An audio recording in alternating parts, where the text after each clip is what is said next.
ఇవాల్టి నుంచి రాష్ట్ర వ్యాప్తంగా మున్సిపాలిటీలో స్పెషల్ ఆఫీసర్ల పాలన ప్రారంభం కానుంది. 128 మున్సిపాలిటీలు కార్పొరేషన్లలో స్పెషల్ ఆఫీసర్లను ప్రభుత్వం నియమించింది. హైదరాబాద్ శివారులోని 7 కార్పొరేషన్లు 20 మున్సిపాలిటీలకు కూడా స్పెషల్ ఆఫీసర్లు కేటాయించారు. మున్సిపాలిటీలో పాలక వర్గాల పదవీ కాలం ముగియడంతో ప్రభుత్వం ఈ నిర్ణయం తీసుకుంది.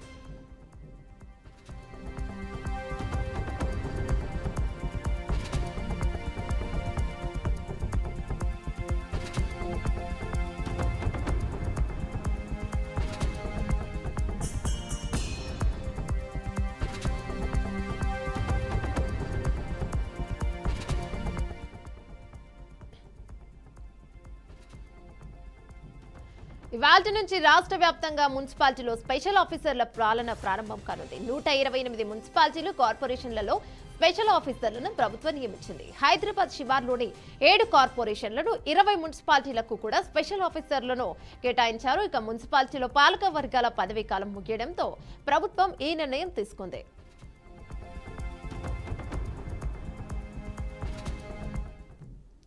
దీని గురించి పూర్తి సమాచారం మా ప్రతినిధి భాస్కర్ అందిస్తారు. భాస్కర్, చెప్పండి.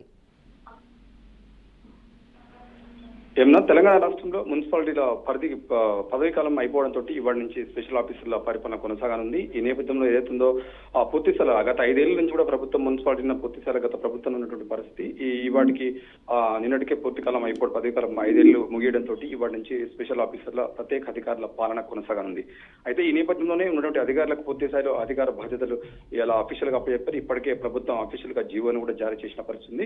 ఇప్పటివరకు మేయర్లు ఎవరైతే మేయర్లు కావచ్చు, మున్సిపల్ చైర్మన్లు కావచ్చు, వాళ్ళ పరిధి పూర్తిగా అయిపోవడంతో వాటి నుంచి స్పెషల్ ఆఫీసర్ అంటే ఎంపీడీఓ స్థాయి అధికారి కానీ డిఓ స్థాయి అధికారిని కాబట్టి స్పెషల్ ఆఫీసర్ గా ప్రభుత్వం పెట్టనుంది. ఈ ప్రభుత్వం పెట్టిన తర్వాత ఈ సంక్షేమ పథకాలను కూడా మున్సిపల్ పరిధిలో ఉన్నటువంటి డెవలప్మెంట్ యాక్ట్ ప్రభుత్వం తీసుకొచ్చినటువంటి సంక్షేమ పథకాలు కావచ్చు అన్ని పూర్తి స్థాయిలో ప్రజలకు అందే విధంగా ప్రభుత్వం ప్రత్యేక చర్యలు చేపడుతుంది. దానిలో భాగంగా ఇప్పటికే స్పెషల్ ఆఫీసర్లకు కొంత గైడ్ లైన్స్ కూడా ఇవ్వడం జరిగింది. ఆ నేపథ్యంలో కొంత ట్రైనింగ్ లాంటివి ఏదైతుందో ఈ అంత వేరే డిపార్ట్మెంట్ నుంచి వచ్చి ఇన్ఛార్జిగా బాధ్యతలు తీసుకుంటారు కాబట్టి వీళ్ళంతా ఇప్పటికే వాళ్ళకైతే ఒక గైడ్ లైన్స్ ప్రకారం ఇప్పటికే ట్రైనింగ్ ఇవ్వడం జరిగిందని చెప్తున్న పరిస్థితి ఉంది. ఆ నేపథ్యంలో ఏదైతుందో ఎప్పటికప్పుడు ఈ స్పెషల్ ఆఫీసర్ల పరిపాలన పైన కూడా మొత్తం ఓవరాల్ గా కోఆర్డినేషన్ కలెక్టర్, జిల్లా కలెక్టర్ అడ్మినిస్ట్రేషన్ ఉంటుంది. తను ఎప్పటికప్పుడు ఆ కమిటీకి చైర్మన్ గా ఉంటూ కొనసాగుతారు.